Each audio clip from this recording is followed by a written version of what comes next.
राखी और आप सभी देख रहे हैं आरोग्य जगत। आज हम आपको इस कार्यक्रम में बताने वाले हैं कि योगा क्या होता है या योगा के होने से हमें मोक्ष की प्राप्ति कैसे हो सकती है या योगा करने से हमारी दिनचर्या कैसी रहनी चाहिए। तो इन सभी की जानकारी देने के लिए जो आज इस कार्यक्रम में हमारे नए मेहमान जुड़े हैं वो है राजेश जी। तो बहुत बहुत स्वागत है राजेश जी आपका आरोग्य जगत में। नमस्ते मैम, नमस्ते। जी जी ओके राजेश जी, तो समय को देखते हुए मैं थोड़ा चाहूंगी कि जो दर्शक हमारे इस कार्यक्रम को देख रहे हैं तो शुरुआत करने से बोले थोड़ा आपका इंट्रोड्यूस हो जाता तो ज्यादा ठीक रहता। जी राजेश जी। हाँ, मेरा नाम राजेश कुमार हुआ। मैं बिहार और आध्यात्मिक नाम मंत्र रे है। गुरु जी मेरे स्वामी सत्यानंद सरस्वती हैं, जो जी बिहार योग विद्यालय के परमाचार्य हैं। तो उन्होंने जी मेरा आध्यात्मिक नाम मंत्र रे रखा। तो जी वहीं मुंगेर से, जो बिहार में पड़ता है, मुंगेर जिला, वहां से मैंने डिप्लोमा कोर्स 1996 में किया। उसके बाद तत्पश्चात 1999 से 2007 के बीच मैंने एक योग प्रशिक्षक के रूप में पटना विश्वविद्यालय में योग सीखा है। जी जी ओके राजेश जी, बहुत अच्छा लगा मुझे जानकर। Thank you Rajesh ji. तो मैं अपने क्वेश्चंस की ओर बढ़ती हूँ और मैं आपसे फर्स्ट क्वेश्चन करना चाहूंगी राजेश जी कि योगा क्या होता है। योगा के बारे में मुझे थोड़ा आप जानकारी दीजिएगा कि वो योगा होता क्या है। जी राजेश जी। जैसे कि योग शब्द से ही स्पष्ट है कि इसमें कहीं न कहीं जुड़ाव होता है। जैसे हम संख्या को जोड़े, 2 से 3 को जोड़ेंगे तो 5 होगा, तो 5 होता है, तो संख्या में वृद्धि हुआ।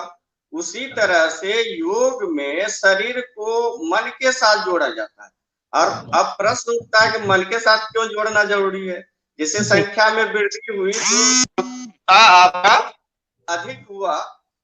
उसी तरह से योग का क्या करता है, आप किसी भी फील्ड में कार्यरत हो या आप जैसे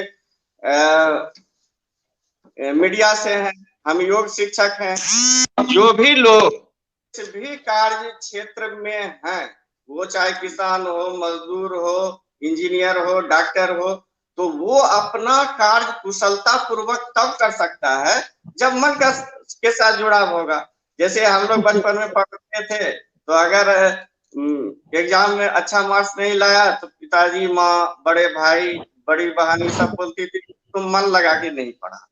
तो जानता सब है, हम भी जानते हैं, आप भी जानते हैं, सारा दुनिया जानता है कि मन को लगा करके अगर हम कार्य करते हैं तो हमको सफलता अधिक मिलती है। तो लेकिन है क्या, अभी वर्तमान में या और भी पहले ऐसा होते आया है, व्यवहारिक जीवन में हम लोग देखते आए हैं कि हम मन को एकाग्रचित नहीं कर पाते।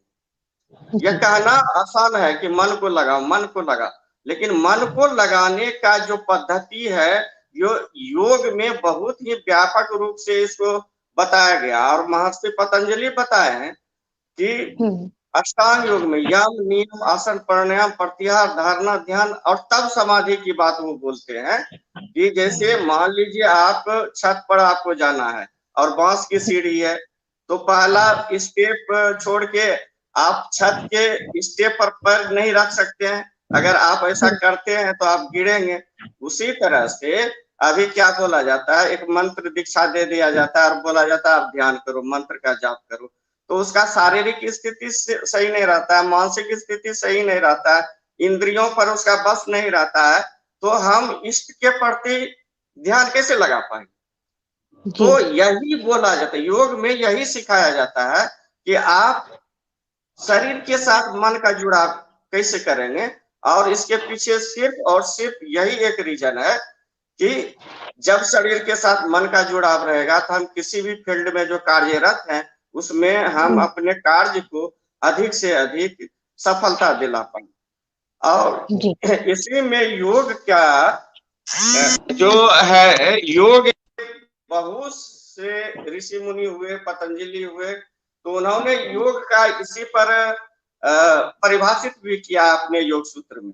तो पहला सूत्र में उन्होंने क्या कहा, अथ योगा अनुशासनम, मतलब योग का शुरुआत जो होता है अनुशासन से होता है। तो आप समझ गए होंगे अनुशासन का मतलब क्या है कि आपका शारीरिक, मानसिक और भावनात्मक सारा अनुशासन मिलाएंगे तो आप वो योग है। फिर वही बात आ जाती है, अनुशासन रहेगा तब आपका मन का जुड़ाव शरीर के साथ हो पाएगा। जी तो जी इसीलिए बिल्कुल। दूसरा सूत्र में उन्होंने कहा, वो मन, ये शरीर की बात हुई, शरीर और मन। दूसरा में मन पर जोड़ उन्होंने दिया, योगस्य चित्त वृत्ति निरोधा। मतलब चित्त जो वृत्तियां हैं वो वृत्ति रूप में घेरे हुए रहता है। आप थोड़ा सा अगर किन्हीं को देखने का मौका मिला होगा जो कि डिप्रेस है, स्ट्रेस में है, एंजाइटी है, भय लगता है, तो उस तरह के आदमी अगर डॉक्टर के पास जाते हैं तो क्या करता है कि वो माइंड को रिलैक्स करने का दवाई दे दिया, फिर वो दवाई बढ़ते जाता है, डोज बढ़ते जाता है, लेकिन वो अपने मानसिक बीमारी से निकल नहीं पाते। इसलिए उन्होंने कहा कि योगस्य चित्त वृत्ति निरोधा, मतलब चित्त की जो वृत्तियां हैं, जो मन का समस्या है, वो वृत्त रूप घेरे हुए रहता है, आप जहां से चलेंगे वहीं आ जाएंगे। लेकिन योग में बताया गया है कि मन की जो वृत्तियां हैं, स्ट्रेस, डिप्रेशन जिसको बोलते हैं, अवसाद जिसको हिंदी में बोलते हैं, एंजाइटी बोलते हैं, वो सारा का इलाज योग में बताया गया है। पहले तो जैसे आसन, आसन क्या है? शारीरिक एक्टिविटी, फिजिकल एक्टिविटी जिसको आप व्यायाम बोलते हैं। लेकिन व्यायाम और आसन में अंतर है, हम थोड़ा देर के बाद इसको बताएंगे। लेकिन हम बताना चाह रहे हैं कि जो मानसिक समस्या है उसमें योग कैसे हेल्पफुल है। तो शारीरिक अभ्यास करके हम शरीर के अंदर के टॉक्सिन को निकालते हैं, अपने शरीर में जो ज्वाइंट है उसको फ्री करके शरीर में फ्लेक्सिबिलिटी लाते हैं, और प्राणायाम करके, प्राणायाम मतलब क्या? ब्रीदिंग का अभ्यास। दैनिक जीवन में हम क्या करते हैं, सिर्फ ये फेफड़ा का बीच का भाग उपयोग में लेते हैं, श्वास लिए छोड़े, लिए छोड़े, लिए छोड़े। लेकिन जब हम डीप ब्रीदिंग करते हैं तो यहाँ से कंधा से लेके यहाँ तक का जो भाग फेफड़ा का है वो पूरा का पूरा उपयोग में आता है। मतलब लंबी गहरी श्वास लिए, दोनों फेफड़ा को श्वास से भर लिए, और लंबी गहरी श्वास छोड़े तो फिर पूरा कार्बन डाइऑक्साइड को निकाले। तो इसमें जो होता है, शुद्ध ऑक्सीजन युक्त ब्लड का संचार पूरे शरीर में होता है, जिसके कारण क्या होता है, माइंड रिलैक्स होता है, माइंड को ऑक्सीजन का आपूर्ति अधिक से अधिक होता है। तो ये हुआ प्राणायाम, ब्रीदिंग की अभ्यास। उसके बाद हम लोग मेडिटेशन में जाते हैं। मेडिटेशन से पहले भी प्रत्याहार धारणा का अभ्यास करवाते हैं। थोड़ा थोड़ा मैम एक एक लाइन में हम समझाने का प्रयास कर रहे हैं अपने दर्शकों को कि ज्यादा लंबा वीडियो भी नहीं हो जाए, तो इसलिए थोड़ा थोड़ा हिंट मारते जा रहे हैं कि ये जो है मेडिटेशन करते हैं तो पहले शारीरिक व्याधि को दूर करने के लिए आसन, मन को शांत करने के लिए प्राणायाम और मेडिटेशन। लेकिन मेडिटेशन के पहले भी प्रत्याहार और धारणा का अभ्यास होता है। प्रत्याहार में क्या होता है कि हम इंद्रियों को, जो ज्ञान इंद्रियां हैं, जो डिस्टरबेंस करता है, आपको माइंड को कंसंट्रेट करने के लिए डिस्टरबेंस करता है। जैसे एक एग्जांपल मैम आपको देना चाहते हैं हम कि जैसे कोई ऐसा घटना मेरे साथ हुआ जो कि बार बार मेरे अंदर वो आ रहा है और वो हमको तनावित कर रहा है, स्ट्रेस में डाल रहा है, डिप्रेशन में डाल रहा है, और वो घटना जाता नहीं, तो हम उसको योग में कैसे हटाएंगे? तो ये प्रत्याहार का अभ्यास होता है। जैसे हम अभ्यास में बैठ करके करते हैं क्या, मेरा पूरा शरीर मूर्तिवत शांत और स्थिर है, और शांत और स्थिर होने के बाद जो ध्वनि का है, ध्वनि का डिस्टर्बेंस है, उसको हम आराम से 1 मिनट 2 मिनट सुनेंगे। 1 मिनट 2 मिनट सुनने के बाद मन को नासिका छिद्र के पास ले आकर के इसका ब्रीदिंग का अभ्यास करेंगे। श्वास अंदर गया बाहर आया, श्वास अंदर गया बाहर आया। उसके बाद माइंड थोड़ा थोड़ा रिलैक्स होने लगता है। तब हम ये भाग आते हैं। योग में इस भाग को चिदाकाश बोला गया है, और यह चिदाकाश मतलब जैसा कि शब्द से है, यह चिदाकाश बिल्कुल आकाश जैसा दिखता है, जैसा ऊपर आकाश है वैसा दिखता है। जब आप आंख बंद करेंगे ना तो बात समझ में आएगी, बिल्कुल एकदम आकाश जैसा एक छोटा सा आकाश दिखता है। तो इस चिदाकाश में मन को लगा करके उस घटना को हम लाते हैं, और इस घटना को, जैसे कि हमको मान लीजिए कोई गाली, अब ऐसा आप शब्द बोला जो हमको परेशान किया जा रहा है, ऐसा क्यों बोला, ये क्यों बोला, तो हम उसको यहाँ लाएंगे और यहाँ ला करके उसको एक चलचित्र के तरह देखेंगे। जैसे आप धारावाहिक टीवी में देखते हैं तो उसमें आपका जैसे अटैचमेंट बहुत ज्यादा नहीं होता है, तो उसको देख लीजिए। उसी तरह से उस घटना को हम देखेंगे कि मान लीजिए हमको मनोज से झगड़ा हुआ, तो मनोज हमको अपशब्द बोला, तो जो अपशब्द वो बोला मनोज, हम उसको देखेंगे यहाँ और कहेंगे, मतलब मन ही मन कहेंगे, मतलब हम उसको देख रहे हैं सिर्फ दृष्टा भाव से। हम मेरे साथ ही हुआ लेकिन हम उसको दृष्टा भाव से देख रहे हैं और क्या कहेंगे, ये अपशब्द जो भी गाली है वो एक झटके के साथ हट जाए। तो ये हुआ प्रत्याहार की क्रिया। जी। और दूसरी, उसके पहले धारणा का अभ्यास होता है। जैसे एक कहानी आप सुने होंगे, द्रोणाचार्य जब अर्जुन से पूछता है कि तुमको चिड़िया का आंख दिखता है कि और कुछ दिखता है, तो अर्जुन के अलावा यही प्रश्न सबसे किया गया, लेकिन अर्जुन के अलावा सभी ने बोला हमको आंख तो दिखता है, लेकिन उसका पूंछ भी दिखता है, उसका बॉडी भी दिखता है, उसका पैर भी दिखता है। तो यह जो था, ये धारणा की स्थिति में और सभी लोग थे, जैसे भीम हुआ, युधिष्ठिर हुआ, जैसे दुशासन हुआ, जो भी था अर्जुन के अलावा। लेकिन अर्जुन से जब पूछा जाता है तो वो बोलते हैं सिर्फ हमको आंख दिखता है। तो जो उसका टारगेट था, तो वो आंख उसको दिखा और उसका पूंछ, उसका बॉडी, उसका पैर कुछ भी नहीं दिखा। तो जो लक्ष्य था वो लक्ष्य देखता है, तो वो ध्यान का अवस्था में आता है। थोड़ा सा इसको हल्का डिफेंड करना, तो ये ध्यान का अवस्था हुआ। और प्रत्याहार और समाधि का जो अवस्था आपने जो बताया पहले इंट्रोडक्शन में कि इससे मोक्ष की भी प्राप्ति होती है, इसलिए थोड़ा इस पर हम डिटेल चले गए। तो मोक्ष क्या मतलब ध्यान, ये तो इष्ट, जैसे हम भगवान शिव का उपासक, तो हम जब हम उपासना करेंगे, उनका मूर्ति को देखेंगे, तो मूर्ति के अलावा अगर हमको कुछ दिख रहा है तो हम ध्यान की अवस्था में नहीं। सिर्फ हमको जब मूर्ति ही दिखेगा और अपना अस्तित्व दिखेगा तो ये ध्यान का अवस्था है। और इससे भी आगे जब हम पार करते हैं तो सिर्फ भगवान शिव हमको दिखेंगे और हम कहाँ हैं, क्या है, मैं कौन हूँ, किस जगह हूँ, क्या कर रहा हूँ, किस जगह बैठा हूँ, किस जगह आपका उपासना मैं कर रहा हूँ, ये भी कुछ नहीं दिखे और सिर्फ शिव ही शिव दिखे, तो वो समाधि का स्थिति होता है। और तब एक चक्र की बात आती है ना, कि जैसे मूलाधार, स्वाधिष्ठान, मणिपुर, अनाहत, विशुद्धि और आज्ञा और सहजता, ये मनुष्य योनि का चक्र है। और इससे ज्यादा जब हम सहजता को भेद करके ऊपर चले जाते हैं तो ये ईश्वर का चक्र होता है। तब हम उनसे एकाकार कर लेते हैं और हमको मोक्ष की प्राप्ति होती है।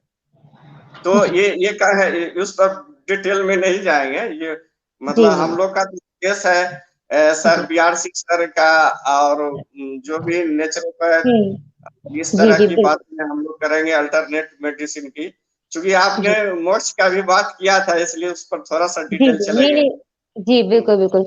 ओके राजेश जी, तो मैं आपसे एक छोटा सा क्वेश्चन और करना चाहूंगी, जैसा कि समय को देखते हुए, तो मैं कहना चाहूंगी कि जो लोग योगा करते हैं, तो योगा करने वालों जो व्यक्ति हैं, तो उनकी दिनचर्या कैसी होनी चाहिए, थोड़ा इसके बारे में मुझे आप जानकारी दीजिएगा। जी राजेश हाँ जी। मैम, दिनचर्या के बारे में बताए ना मैम। पहले जो है आप ब्रह्म मुहूर्त में अगर उठ पाते हैं तो बहुत अच्छा है। ब्रह्म मुहूर्त का मतलब क्या, सुबह 3 से 4 के बीच अगर उठ करके आप दैनिक जीवन से उसको फिनिश करके सारा कुछ निवृत्त होके खाली पेट आप योगाभ्यास करते हैं। दूसरी बात है, योगाभ्यास जब आप करते हैं तो कमल पर करना चाहिए, 4 फोल्ड उसको कर करके सब कमल पर कीजिए, क्योंकि अभ्यास के बाद जो मेरा एनर्जी बनता है शरीर के अंदर, वो डायरेक्ट अर्थ में ना चल जाए, इसलिए हम लोग उसको करते हैं। ये दूसरी बात है मैम, दिनचर्या में बहुत सारा बात आ जाता है, भोजन का भी आता है। तो भोजन हर आदमी जानता है सात्विक होना चाहिए।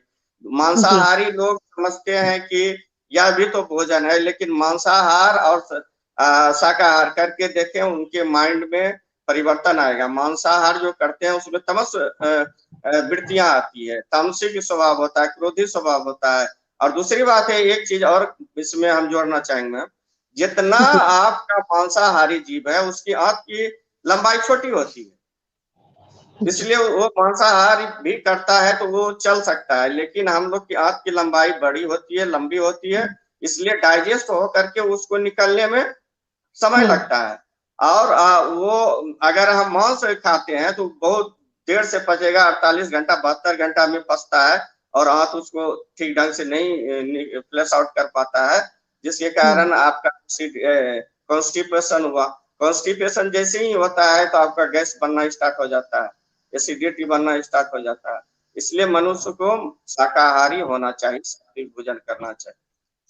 जी जी राजेश जी, तो मैं समय को देखते हुए मैं अब कहना चाहूंगी कि जो ये दर्शक हमारे इस कार्यक्रम को देख रहे हैं, तो इन तक आप योगा से रिलेटेड कोई संदेश पहुंचाना चाहें तो बता सकते हैं। जी राजेश जी।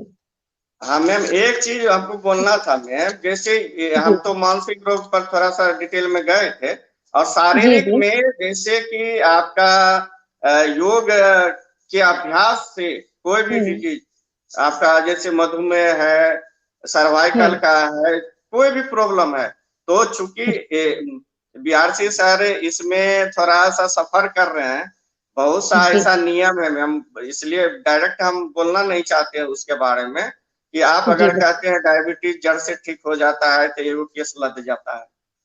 तो हम्म योग में हम लघु संप्रंक्षालय एक अभ्यास होता है मैं जिसमें गुनगुना पानी और नमक दे करके हम एक 5 अभ्यास का 8 राउंड होता है।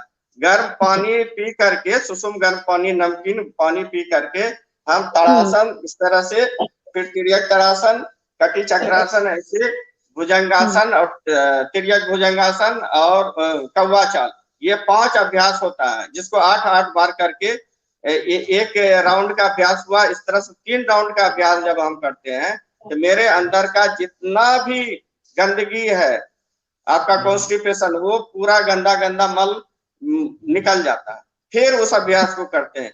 इस तरह से 3-4-5 राउंड करने के बाद छोटी आंत बड़ी आंत का पूरा सफाई हो जाता है। ये सकर्मी आंत। दूसरा, जैसे पेट की सफाई होगी, छोटी आंत बड़ी आंत का, फिर हम लोग करवाते हैं अमाशय से लेकर के ये इसोफेगस तक का सफाई कैसे करते हैं, तो गर्म नमकीन पानी पूरा यहाँ तक पिएंगे, फिर वोमिटिंग करके पूरा पानी को निकाल देते हैं, इसको बोलते हैं कुंजल। कुंजल में अमाशय से लेके यहाँ तक। उसके बाद एक नेति का अभ्यास होता है, जैसे कि बीआरसी सर बताए भी थे हीट एज मैनेजमेंट में, कि अंतिम में आपको क्या करना है, नाक की सफाई करनी है। टब में पहले बैठ करके इसको आप कीजिए, उसके बाद गर्म पानी पीजिए, अंतिम में क्या करना है, नेति, उसको बोलते हैं नेति। उन्होंने बोला था कि एक नाक से पानी पीजिए, दूसरे नाक से, एक नेति का पात्र होता है जिसमें नाक की सफाई हम लोग करते हैं। तो इस अभ्यास को 3 दिन करने से आपका शुगर अगर 350-400 भी है खाना खाने के बाद, तो 3 दिन में आपका अभ्यास से वो नॉर्मल हो जाता है। तो दूसरी बात है मैम, हम सुजोक अक्यूप्रेशर में भी है, तो ये देखिए, 2-3 मिनट और लेंगे मैम। जी ये जी बिल्कुल। हाथ है मैम, एक आपको पूरा बॉडी को रिप्रेजेंट करता है।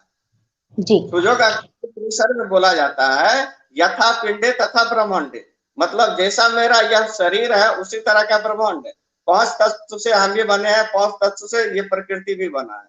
तो इसमें वो तो एडवांस हो जाएगा, थोड़ा सा आपको समझिए इस चीज को, एकदम रिप्रेजेंट करता है पूरा शरीर को। आप देखिए ये भाग जो है, ये एकदम फेफड़ा जैसा लगता है, फेफड़ा जैसा लगता है। आप अपना हथेली भी देख सकते हैं, ये फेफड़ा जैसा लगता है। और ये पूरा भाग जो है आपका पेट है, और ये 2 उंगली जो है आपका लेग है, लेग बड़ा रहता है, लेग बड़ा है। और ये दोनों उंगली जो है, ये आप दोनों, ये साइड की उंगली, तो ये आपका हाथ है। आप देखिए इसमें 3 ज्वाइंट है मैम, 1 2 और 3। तो ये शरीर से जुटा हुआ है, इसलिए कंधा का ज्वाइंट है। आप देखिए ये शरीर से जुटा हुआ है, कंधा का ज्वाइंट है। और ये आपका केवनी का ज्वाइंट है, ये वाला, ये, और ये आपका रिस्ट का ज्वाइंट।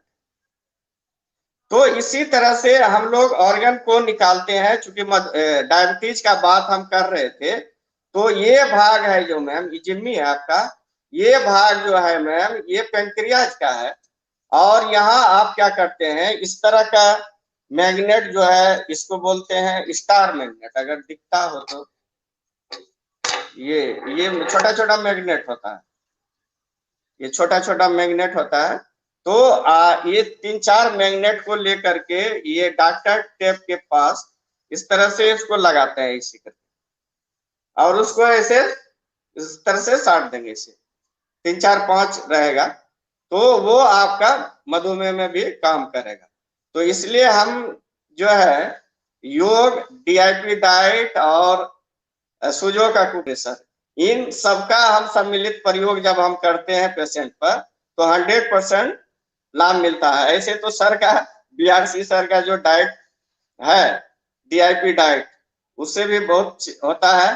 तो उनका हम करीब करीब सारा वीडियो देखे हैं डीआईपी डाइट का, सर का, और उनको हम सैल्यूट करते हैं कि आज के युग के भगत सिंह हैं।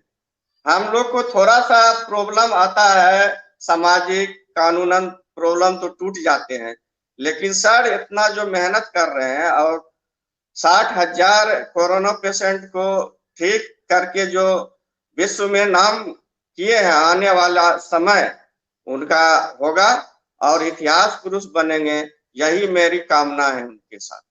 और दर्शकों को हम बोलना चाहेंगे मैम कि आप जैसा सर बीआरसी सर बताते हैं, मानस समर्थ सर बताते हैं कि पहले जो चीज ये जैसे हम मेरे हाथ में है खाने का, मान लीजिए चीज है, कोई भी चीज है, तो हम पहले इससे पूछेंगे कि तुम प्राकृतिक हो या मानव निर्मित। मनुष्य ने अगर बनाया, जैसे कि ब्रेड बनाया तो जो उसको नहीं करना, यानी नेचुरल चीज पर जाना है, फ्रूट खाना है। और इस तरह की बातें खाने वाले पदार्थ से पूछे कि ये आप क्या नेचुरल है कि नहीं। तो जो नेचुरल है उसी पर हम लोग को करना है, खाना है। और योग, सुजो का कुप्रेशर और जितना अल्टरनेटिव आपका थेरेपी है उस पर आप ध्यान दीजिए और प्राकृतिक जीवन जीने का प्रयास कीजिए। यही मेरा संदेश है सभी दर्शकों से आपके माध्यम।